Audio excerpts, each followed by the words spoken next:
अस्सलाम वालेकुम, मैं हूं रेहान तारिक और आप देख रहे हैं दस्तक। इस वक्त तहरीक इंसाफ की सियासत को देखें तो वो अपने मुतालिबात मनवाने के लिए दो तरीकों का इस्तेमाल करना चाहती है।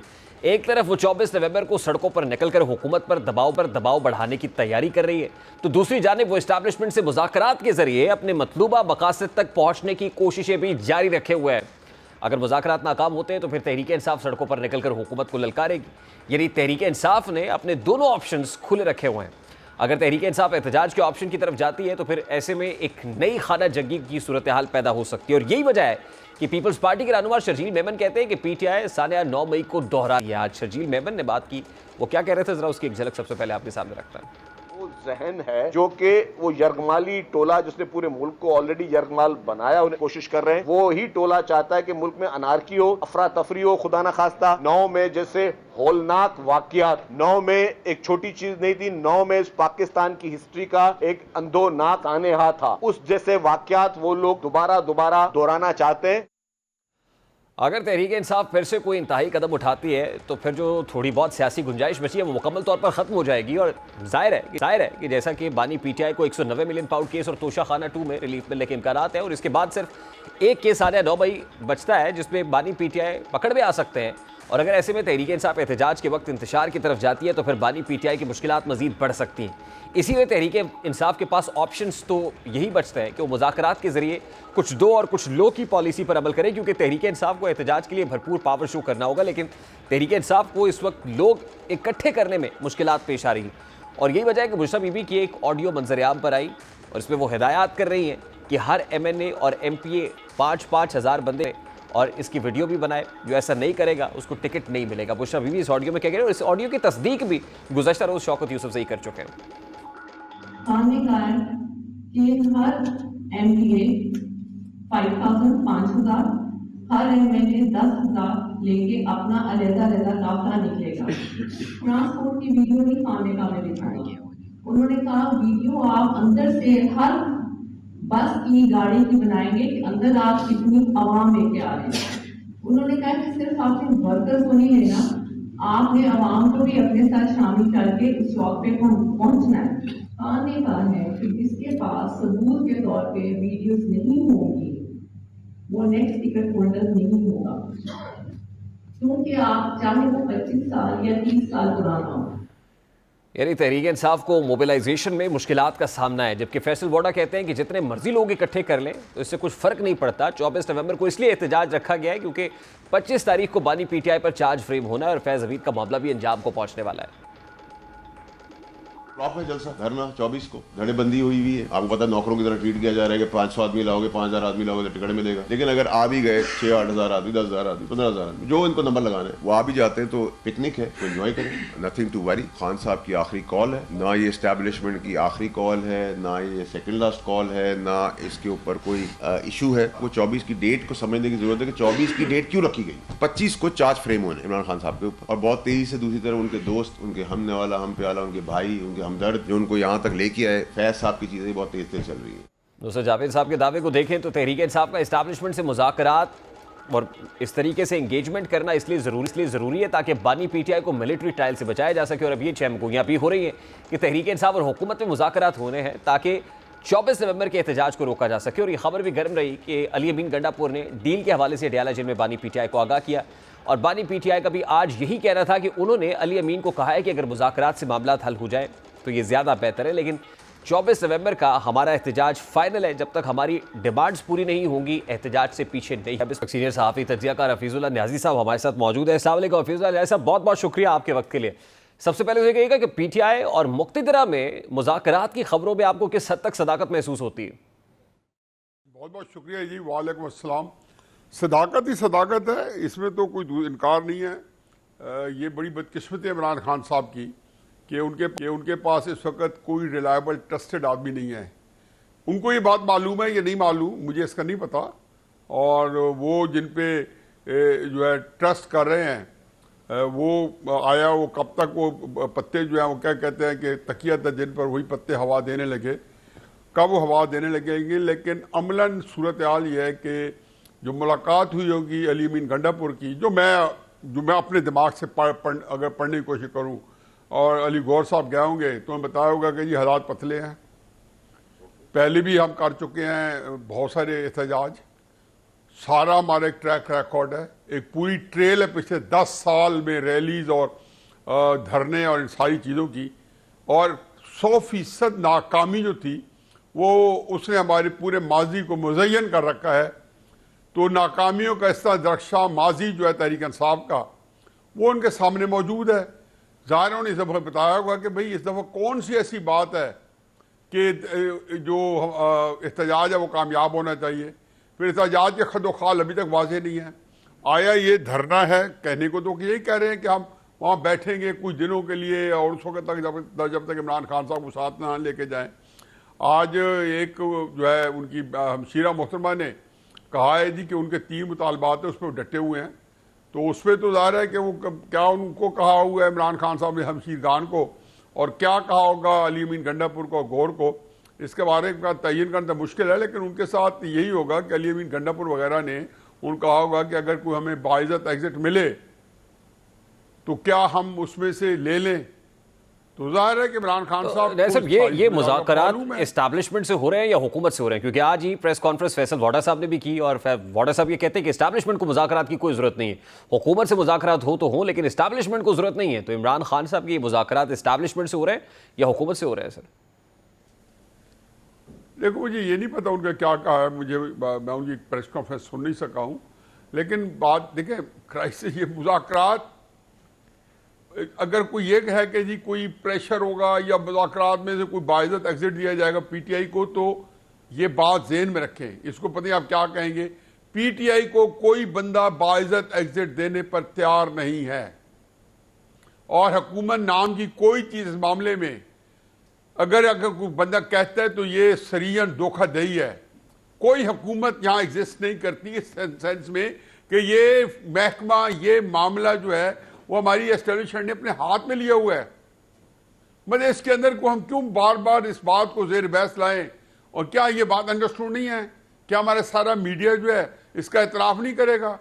इसके अंदर कोई रॉकेट साइंस है ये पता करने के लिए कि ये जो कुछ इमरान खान साहब का मामला हो रहा है, मामला ही उनका, हम रोजाना क्या डिस्कस कर रहे हैं पिछले 2-2.5 साल से?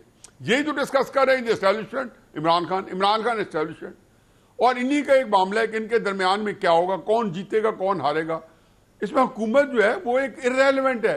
वो तो किसी ने अगर जो है वैसे ही अपने आप को बतले हुर्रियत साबित करना होता है तहरीक साहब में से, या इवन जो लोग कई हमारे मीडिया में एस्टैब्लिशमेंट के जो माउथ पीसेज हैं जो कि ये जो है वो पर्दे में रखने जाते हैं, हुकूमत के ऊपर वो शुरू हो जाते हैं।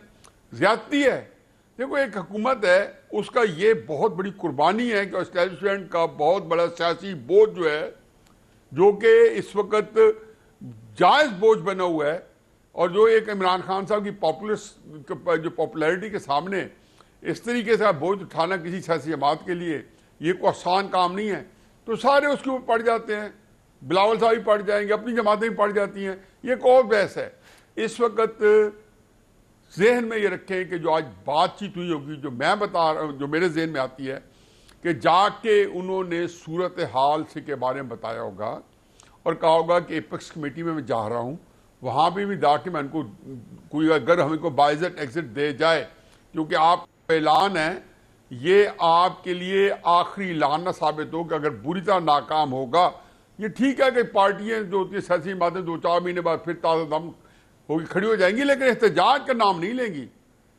ये बात आपकी दुरुस्त है, ये दुरुस्त है सर कि अली अमीन गंडापुर आज अडयाला गए। अडयाला के बाद उनको एपेक्स कमेटी के इजलास में जाना था। एपेक्स कमेटी इजलास में अस्करी क़यादत भी मौजूद थी।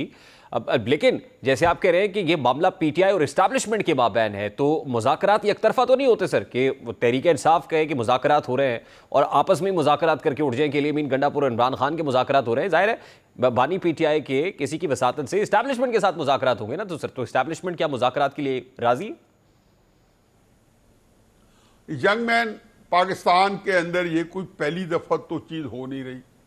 हमारी पूरी की पूरी 70 साल जो तारीख है एस्टैब्लिशमेंट और वर्सेस सियासतदान, उनके मामलात से भरी पड़ी है। इस दफा कोई नया मामला नहीं होने वाला।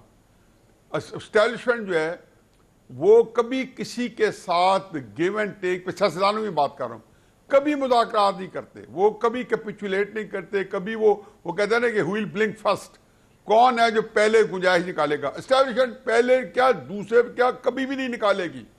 आपने करना मुआहदा तो उनको एक दे दे कि जी मैं ये करना चाहता हूं, उन्होंने कबूल कर लिया। ये मैं आपको माजी से बता रहा हूं, आगे भी यही होगा। एस्टैब्लिशमेंट की शराइत पे शराइत भी इमरान खान साहब या नवाज शरीफ साहब उनके बारे में खुद तयन होता है। कोई बाहर से आएंगी कि आप ये कर देंगे, इमरान खान ये कर दें तो आप उनको छोड़ दें, फिर उनके ऊपर है कि छोड़ेंगे या नहीं छोड़ेंगे। ये एक पूरी लंबी एक बड़ी एक कॉम्प्लेक्स सी जो है ऐसी गेम है जिससे हमें बार बार हम इससे नबर्द आजमाते हैं और बार बार सामने आते हैं। लेकिन असल मसला जो आपका है उसको मेरा ख्याल है इस तरह फैलाने की बजाय या उलझाने की बजाय उसका सीधी सी बात है कि 24 नवंबर को पीटीआई ने एहतजाज कॉल किया हुआ है। अब हमारे मीडिया के ऊपर ये सवाल है जब से ऐलान किया हुआ है, और मैं भी जब जितना बैठता हूँ तो कम से कम यही सवाल बार बार आता है कि उसका क्या बनेगा।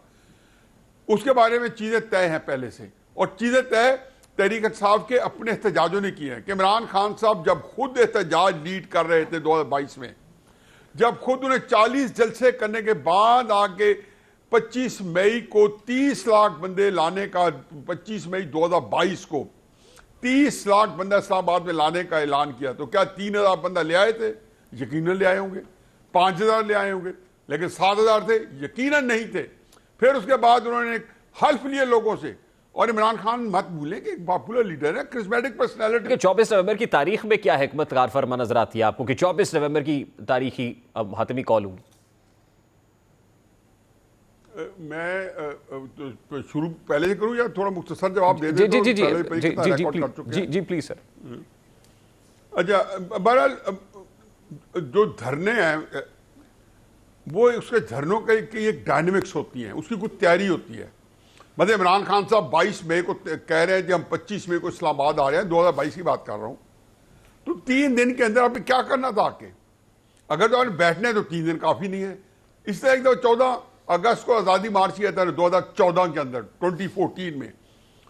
लोग मुझे तहरीक साहब वाले कहते थे, जिनको जो पुराने थे, जो बड़ी दूसरी पार्टी में रह चुके हैं, कि यार कोई पता नहीं है, पूछते हैं खान साहब वहाँ कितने दिन ठहरना पड़ेगा। तो खान साहब जो जहन में रखें कि खान साहब का ख्याल होता है, और पता नहीं वो क्यों ये ख्याल आता है, क्योंकि वो कुछ दर्जनों दफ़ा ये ख्याल आजमा चुके हैं और हर दफ़ा मुँह की खानी पड़ी है। और वो ख्याल ये है कि जैसे हम अनाउंस करेंगे प्रेशर में आके जो है हमारे मुतालबात पूरे हो जाएंगे। हर वो कहते थे ये लॉन्ग मार्च नहीं करना पड़ेगा, ये रैली नहीं करनी पड़ेगी, धरने का मौका ही नहीं आएगा। हर दफा इन्होंने यही कहा। इस्लामाबाद का 2016 का लॉकडाउन हो, 2022 का जो है 25 मई का जो लॉन्ग मार्च हो, कहते हैं हमेशा ये कहते हैं। वो पेशावर में प्रेस कॉन्फ्रेंसेज दौरान बैठ के करते थे 2022 में वजीर आला हाउस में। ये मौका नहीं आएगा। तो होता ही है कि मौका हर दफा आया है, और हर दफा इमरान खान साहब को हजीमत उठानी पड़ी है। मैं सिर्फ छोटी साइटेशन दे दूं, उसके बाद मैं आपके सवाल का जवाब दो लफ्जों में बता दूंगा कि 2014 के जो धरना इन्होंने दिया था, अगर वहां पे APS का वाकया ना होता, जेल में रखे, तो मुस्लिम लीग नून जो है उनके अज़ाइम बड़े खतरनाक थे नवाज शरीफ साहब की हुकूमत के, इमरान खान के खिलाफ। वो इनको 2 साल वहां बिठाए रखते, तो क्या होता? अकेले बैठे होते, चंद मुलाजिम रख लेते। वो क्या तमाशा बना था कि सारी तहरीक इंसाफ ऑलमोस्ट खत्म हो गई थी। ये तो देखें, अगर ये तो बाद में हमारी एस्टैब्लिशमेंट में उनके मुर्दे में जान डाली, इसी तरीके से आप चलते जाएं कि कहां कहां से कैसे कैसे होता रहा। तो अब 2014 के अंदर 2024 है, जो 24 नवंबर 2024 का जो धरना है, इसमें भी इमरान खान साहब के ज़हन में ये होगा कि इस दफ़ा इतना शोर मचाओ और इतने बबांग दहल जो है एक दावे करो और ऐसे ऐसी बातें करो कि लोग डर जाए। भाई पूरा आपका पीछे जो ट्रैक रिकॉर्ड ना हो। नहीं सर, मिलिट्री कोर्ट में ट्रायल का खदशा भी है बानी पीटीआई को, कि मिलिट्री कोर्ट में ट्रायल होने जा रही है, फैज हमीद का ट्रायल कंक्लूड होगा तो उसके बाद बानी पीटीआई का शुरू हो जाएगा। मेरा ख्याल है वो तो एक ऐसा है कि जिसको कहना चाहिए एक टेकिंग बॉम्ब है। वो तो आप समझें कि उसमें बहुत कुछ होगा। मैं आपके पूछो में कहता हूँ, पता नहीं ये मुनासिब है नहीं है। हकीकत ये है कि मुझे लगता ही है कि कहीं पे अरशद शरीफ का कत्ल ही ना पड़ जाए। कभी आए तो कह देना मतलब कि मेरे शो में सबसे पहले ये बात हफीजुल्लाह न्याजी ने की थी। मुझे बहुत खदशा है इस बात का, फैज हमीद के हवाले से। फैज हमीद जो है वो इमरान खान साहब के साथ आखिर तक हैंड इन ग्लव थे। और एस्टैब्लिशमेंट के लिए हर वजूहत फर्क थी। 29 नवंबर या जब उन्होंने इस्तीफा दिया होगा 24-25 नवंबर 2022 में, उससे पहले उसकी वजूहत फर्क नहीं है, वो तब भी एस्टैब्लिशमेंट ही काम कर रहा था। लास्टली सर, तासुर ये है कि डोनाल्ड ट्रंप के अमेरिकी प्रेसिडेंट बनने के बाद कुछ शायद सफारती हलके भी बहुत ज़्यादा एक्टिव है, और जो सफारती ज़राए हैं वो ये कहते हैं कि वो कुछ डेडलाइंस है उसको जल्दी जल्दी मीट करे, जो करना है पहले पहले फाइनल कर ले बानी पीटीआई के साथ। तो क्या ये तासुर दुरुस्त है, इसको बाय करना चाहिए इस इंप्रेशन को? नहीं, कुछ भी नहीं है जी। मैं आपको क्या बताऊं, इस मुल्क में हमने वो देखा है कि 1971 में प्रेसिडेंट पटगर्नी ने प्रेसिडेंट जाया को कड़ी लगाई, उन्होंने उठा के पूरी प्रेस कॉन्फ्रेंस में उड़ा दिया। अलहदा बात है कि जी उस वक्त सूरत हाल ऐसी थी कि हम फंसे हुए थे और रूस ने इंडिया के साथ मिलके पाकिस्तान को तोड़ दिया। ये दो हरफी बात है। अगर जो हमारा अमेरिकन एस्टेब्लिशमेंट है या जो अमेरिकन जो निज़ाम है वो पाकिस्तान को पाकिस्तान की एस्टेब्लिशमेंट के ज़रिए और एस्टेब्लिशमेंट में भी मिलिट्री एस्टेब्लिशमेंट के ज़रिए कंट्रोल करता है, या उनको इनरोड्स हैं या उनको रसाई हासिल है पाकिस्तान के अंदर। अब उसमें दो चीज़ें हैं। अगर तो उनको पाकिस्तान की एस्टेब्लिशमेंट के साथ उनके तल्लुकात अच्छे हैं तो फिर ट्रंप कुछ भी नहीं करेंगे और कोई चीज़ सामने नहीं आएगी। फर्ज बहाल हमारे साथ उनके तल्लुकात ख़राब हैं, ये करते रहेंगे। ये ऐसे होगा कि मैं कई दफ़ा कह चुका हूँ, अपने कॉलम में लिख चुका हूँ कि चीफ ऑफ आर्मी स्टाफ के जो डेस्क के नीचे रद्दी की टोकरी है, ये फ़ोन कॉल उस रद्दी की टोकरी में डायरेक्ट जाएगी। तो ये इसमें कोई फर्क नहीं पड़ेगा ना। और दूसरा पाकिस्तान का कि जो इस वक्त दुनिया जो है वो कोई एक यूनिपोलर वर्ल्ड नहीं है। इस वक्त 3 ताकत के सेंटर बन चुके हैं। हमारा चीन के साथ एक स्ट्रेटेजिक अलायंस है और वो हमें कैसे मतलब, और हम पता नहीं अमेरिका यही बड़ी बात करे कि हम अमेरिका को कितनी कई चीज़ों में रसाई देते हैं नहीं देते। इसलिए बिल्कुल इसका कोई फर्क नहीं पड़ेगा। और आखिरी बात यह है कि ट्रंप जो है वो अपने अंदर मुल्क के अंदर उसको अगले 4-6 महीने 9 महीने अपनी एस्टेब्लिशमेंट के साथ एक जो कहना चाहिए कि एक फ्यूड उनकी चल रही है, एक उनकी स्ट्राइफ है, एक अंदर चपकलश है उनके आपस में, उसका फैसला भी पहले होना है, उसने ट्रंप को बिजी रखना है। और तीसरी बात यह है कि मिडिल ईस्ट के अंदर उसका ज्यादा जोर होगा कि इजराइल को वो फोर्टिफाई करे और इजराइल के जरिए वो अरब दुनिया को हमेशा हमेशा के लिए उसका सरनगू कर दे। ये थोड़े काम नहीं है ट्रंप के लिए कि वो इमरान खान साहब को छुड़वाने के लिए। बहुत बहुत शुक्रिया।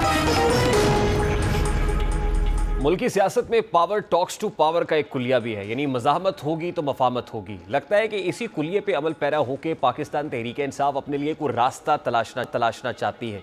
लेकिन सवाल ये है कि क्या वो मोमेंटम बिल्ड कर पाएंगे, क्या वो पावर दिखा पाएंगे, वो शो ऑफ पावर होगा जिसके लिए बुशरा बीबी ने कहा है कि हर MNA 10,000 और हर MPA 5,000 लोगों को लेके इस्लामाबाद पहुँचे, लोगों को निकाल। और फिर जो शराइत है वो बड़ी सख्त है कि गिरफ्तार किसी ने नहीं होना। अब ये कोई कैसे मुमकिन बनाएगा कि वो गिरफ्तार भी ना हो और 5 से 10,000 लोगों को लेके वो इस्लामाबाद की तरफ आ भी जाए। अब ऐसे में पाकिस्तान तहरीक इंसाफ लगता ये है कि पगडंडी पर चल रही है, यानी बहुत ही मौहूम सा रास्ता है, स्पेस बहुत कम है, गुंजाइश बहुत कम है। फाइनल कॉल जिसको वो कह रहे हैं उससे लौटने के, पलटने के, अगर पलट कर वापस आते हैं तो वो भी काउंटर प्रोडक्टिव हो सकती है। तो पाकिस्तान तहरीक इंसाफ के पास इस वक्त ऑप्शंस क्या है? शौकत बसर साहब, रानू साहब हमें ज्वाइन कर चुके हैं। अस्सलाम वालेकुम बसर साहब, बहुत बहुत शुक्रिया आपके वक्त के लिए। सबसे पहले तो ये बताइएगा कि आप कितने लोगों को लेके इस्लामाबाद पहुंच रहे हैं? इंशाल्लाह तहरीक इंसाफ के पास ये पब्लिक फोर्स ही तो है, तो आवाम ही तो है, जिसकी वजह से आज तमाम जमातें जो हैं हारने के बावजूद आपको तो पार्लियामेंट में बैठी हैं। और तहरीक इंसाफ की जब भी कॉल आई है, हमें तो ये भी नहीं ज़रूरत कि हमने कुछ 2 हफ्ते 3 हफ्ते तैयारी करनी है। अल्हम्दुलिल्लाह इमरान खान के चाहने वाले, इमरान खान के टाइगर्स, इमरान खान से प्यार करने वाले वो ऑटोमेटिकली निकलते हैं। हमें ना उन्हें बसें देनी पड़ती हैं, ना हमें उनका खर्चा करना पड़ता है। आपको कितने लोगों को ले जाने का टास्क मिला है, 5,000 या 10,000 लोगों का? रेहान भाई, मैं आपको फिर कह रहा हूँ, आपको अवाम ही अवाम नजर आएंगे। और हमेशा आप देख लीजिए, अभी पाकिस्तान के अंदर मार्शल लगा हुआ है, पंजाब में मार्शल और कर्फ्यू है। आप लाहौर का जलसा देख लें, संगजानी का जलसा देख लें, लियाकत बाग का हमारा एहतजाज देख लें, हमारा डी चौक में जो एहतजाज 4 तारीख को वो देख लें। तो ये तो आपको पता है कि अवाम जो है 99% इस वक्त अवाम वो पाकिस्तानी हो, ओवरसीज पाकिस्तानी हो, सब इमरान खान साहब के साथ हैं। बस साहब 24 नवंबर से पहले मुज़ाकरात की कामयाबी के किस हद तक इम्कानात है? अच्छा देखिए, मुज़ाकरात तो हमने कभी भी नहीं कहा था हम नहीं करेंगे, लेकिन हमारा मौका बड़ा क्लियर था कि मुज़ाकरात उनके पास करेंगे जिनके पास ताकत है, उनसे करेंगे जिन्होंने इन फॉर्म 47 की जाली यानी एस्टैब्लिशमेंट से। अच्छा सुन तो ले मेरी बात, उस एस्टैब्लिशमेंट से जिस एस्टैब्लिशमेंट ने ये पार्लियामेंट बनाई है, ये जाली हुकूमत बनाई है, 17 सीटें होने के बावजूद शहबाज शरीफ हारा हुआ तो उसको वजीर आजम बनाया है, जिस एस्टैब्लिशमेंट ने पंजाब में मरियम बीबी हारी हुई थी उसको वजीर आला बनाया है, हम उनसे मुज़ाकरात करना चाहते हैं। और वो भी किस लिए करना चाहते हैं? 3 पॉइंट्स। रूल ऑफ लॉ, जो आईने पाकिस्तान कहता है उसके ताबे तमाम इदारे अपना अपना रोल प्ले करें। स्टोलन मैंडेट, और वो जो हमारे लोग साल से बेगुनाह जेलों में पड़े हुए हैं, झूठे मुकदमात हैं, वो खत्म किए जाएं। तो हम कौन सा वहां से कोई मसला जवाब मिल रहा है आपको? अच्छा देखें, आज ये डेवलपमेंट हुई है कि आज हमारे कुछ लीडर्स गए थे जेल में, खान साहब को मिले हैं, उन्होंने कहा जी एस्टैब्लिशमेंट हमसे मुज़ाकरात करना चाहती है, तो खान साहब ने उनको इजाजत दी है। उन्होंने कहा जुमेरात तक आप उनसे मुज़ाकरात करें, 24 को हमारा एहतजाज है, तो अगर तो हमारे मुज़ाकरात मान लेते हैं तो आप देखेंगे हमारा वही जो एहतजाज है वो जश्न में कन्वर्ट हो जाएगा। अदरवाइज खान साहब की ख्वाहिश है कि मुज़ाकरात होनी चाहिए। डे 1 से खान साहब तो पहले दिन से कह रहे हैं कि पाकिस्तान में जो सियासी अफरा तफरी है, जो मुआशी अबतरी है, जब तक सियासी हालात ठीक नहीं होंगे मुआशी हालात बेहतर नहीं हो सकते। और सियासी हालात किस तरह ठीक होंगे कि पाकिस्तान की अवाम इमरान खान के साथ एक साइड पे खड़े हैं, और ये जो लोग जिनको लोग देखना नहीं चाहते, जो हारे हुए हैं, जो अवाम के नुमाइंदे नहीं हैं, उनको यहाँ पर किसी को वजीर आज़म बना दिया, किसी को सदर, किसी को गवर्नर, किसी को, यानी 24 नवंबर से पहले एहतजाज कॉल ऑफ भी हो सकता है, आप ये कह रहे हैं? नहीं, एहतजाज कॉल ऑफ नहीं होगा। ये तो मुज़ाकरात की इजाजत दी गई है। मुज़ाकरात की कामयाबी की सूरत में 24 तारीख को जश्न का समा होगा, वो 24 तारीख को जश्न मनाया जाएगा कामयाबी का, कि अल्टीमेटली कि वो अवाम जिन्होंने 1.5-2 साल जिस जुर्रत दिलेरी के साथ इस जुल्म जबर फिस्तायत का सामना किया, वो अवाम जिन्होंने 8 फरवरी को इमरान खान साहब को 2/3 मेजॉरिटी दी, वो अवाम जिनके ऊपर कहा गया कि इमरान खान से हिस्ट्री, अवाम को कहा गया कि इमरान खान वापस नहीं आएंगे, तहरीक इंसाफ तोड़ दी गई। नहीं तो क्या होगा ऐसा जिस पर जश्न मनाएंगे 24 नवंबर से पहले ऐसा क्या हो जाएगा?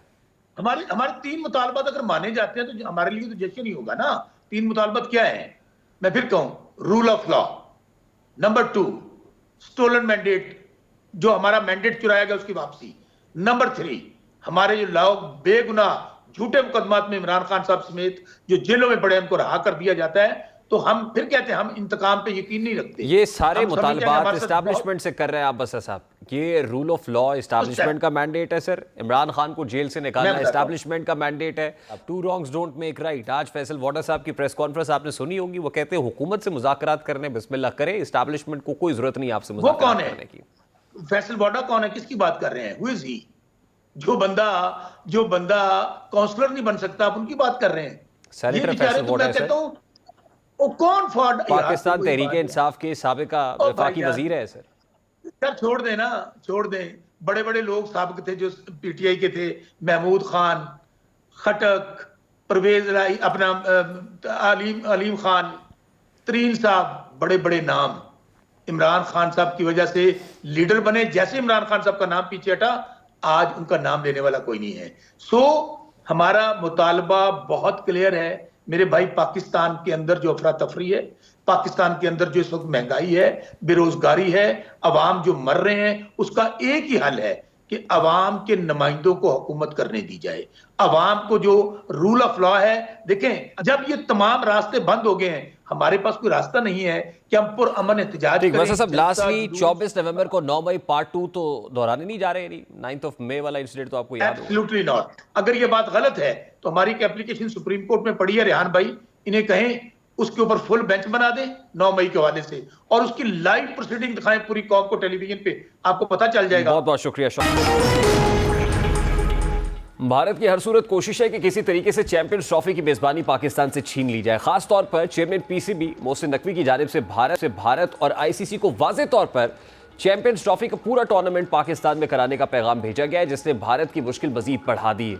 भारत ने अपने मीडिया के जरिए मनफी प्रोपेगेंडा करके टूर्नामेंट पाकिस्तान से बाहर कराने की झूठी खबरें फैलाना शुरू कर दी है, जबकि आईसीसी को दिए गए जवाबी खत में भी भारत ने बेबुनियाद बातें लिखी थी। अब तो भारत ने सारी हदें पार करते हुए खेल में भी रिश्वत कल्चर को फरोग दे दिया है। भारत पाकिस्तान से टूर्नामेंट की मेजबानी छीनने के लिए हर ऊंचे हथकंडे पर उतरा है। मीडिया रिपोर्ट्स के मुताबिक पाकिस्तान में चैंपियंस ट्रॉफी के इनेकाद को नाकाम बनाने के लिए भारतीय क्रिकेट बोर्ड ने नई चाल चल दी है, जिसके तहत इवेंट में शरीक ममालिक को लाखों डॉलर्स की पेशकश किए जाने का इंकशाफ हुआ है। भारतीय क्रिकेट बोर्ड ने चैंपियंस ट्रॉफी में शरीक ममालिक के बोर्ड्स को अपनी आमदन में से भारी रकम देने की पेशकश की है और इवेंट को हाइब्रिड मॉडल के तहत कराने पर कायल भी कर रहा है, या फिर मैचेस को भारत मुंतकिल कराने के हवाले से तगोदौ भी कर रहा है। और जराये के मुताबिक ट्रॉफी में शरीक टीमों को यह यकीन दहानी कराई जा रही है कि चैंपियंस ट्रॉफी की आमदन में से जो इंडियन बोर्ड है वो दीगर ममालिक के बोर्ड्स को अपने साथ मुनाफे में शरीक करेगा, जबकि भारतीय टीम के साथ पहले से तयशुदा सीरीज के इजाफी मैचेस का भी एहतमाम किया जाएगा। This is very unfortunate side और part from the Indian cricket board, और यकीन ये मोनोपोली जो है इसको खेल से बाहर रखना चाहिए, सियासत को खेल से दूर रहना चाहिए। किसी भी मुल्क में रहने के लिए उनके कानून के मुताबिक चलना ज़रूरी होता है, और अगर उस मुल्क के कानून और रवायत को नज़रअंदाज कर दिया जाए तो फिर बैरून मुल्क मुकीम शख्स की मुश्किलात में इजाफा ही होता है। अब जैसा कि मुत्तहिदा अरब अमारात यानी यूएई, जहाँ लाखों पाकिस्तानी अपने बेहतर रोज़गार के लिए मुकीम हैं, लेकिन उनके बारे में बहुत सारी शिकायत सामने आई थी, जिसकी वजह से कुछ रोज़ कबल मुत्तहिदा अरब अमारात ने पाकिस्तानियों के लिए अपने वीज़े पर पाबंदी लगा दी थी, और उस पाबंदी की सामने आई। मुत्तहिदा अरब अमारात ने वीज़ों की बंदिश के हवाले से शिकायत के अंबार लगाए हैं। मीडिया रिपोर्ट्स के मुताबिक यूएई में पाकिस्तानी सफ़ीर और मकामी हुक्काम के दरमियान मुलाकात में यह शिकायत सामने आई, जिसमें पाकिस्तानी सफ़ीर को बताया गया कि पाकिस्तानी शहरी सियासत और एहतजाजों में मुलव्वस हैं। पाकिस्तानी शहरी सोशल मीडिया पर यूएई हुकूमत की पॉलिसियों पर तनकीद करते हैं। दस्तावेज़ में कहा गया कि पाकिस्तानी शहरियों का यूएई में सोशल मीडिया का इस्तेमाल मस्बत नहीं। यूएई में नौकरियों के ख्वाहिशमंद बाज़ पाकिस्तानी उम्मीदवार डिग्रियों की जाली तरीके से तस्दीक करते हैं। दस्तावेज़ के मुताबिक कुछ पाकिस्तानी शहरियों ने जालसाजी से शनाख्ती कार्ड और पासपोर्ट भी में रद्दोबदल किया, और पाकिस्तानी शहरियों का चोरी, धोखाधही, भीख मांगने और मनशियात में मुलव्वस होने का तनासुब दूसरे ममालिक से ज़्यादा है। दस्तावेज़ के मुताबिक पाकिस्तानियों का मामला काबीना इजलास में पेश करने पर के बाद पाबंदी का फैसला किया गया। जबकि दूसरी जानिब अमारात में पाकिस्तानी सफारत खाने ने पाकिस्तानियों पर वीज़ा पाबंदियों से मुताल्लिक़ खबरों की तरदीद कर दी है। पाकिस्तानी सफारत खाने का कहना है कि मीडिया रिपोर्ट्स में किए गए दावे हक़ाइक़ के बरक्स हैं। सफारत खाने की जानिब से कहा गया है कि पाकिस्तान और मुत्तहिदा अरब अमारात के दरमियान मजबूत और दोस्ताना ताल्लुकात हैं। दोनों हुकूमतें सरकारी चैनल्स और तामीरी बातचीत के जरिए बाहमी तशवीश के किसी भी मसले को हल करने के लिए पुरज़्म है।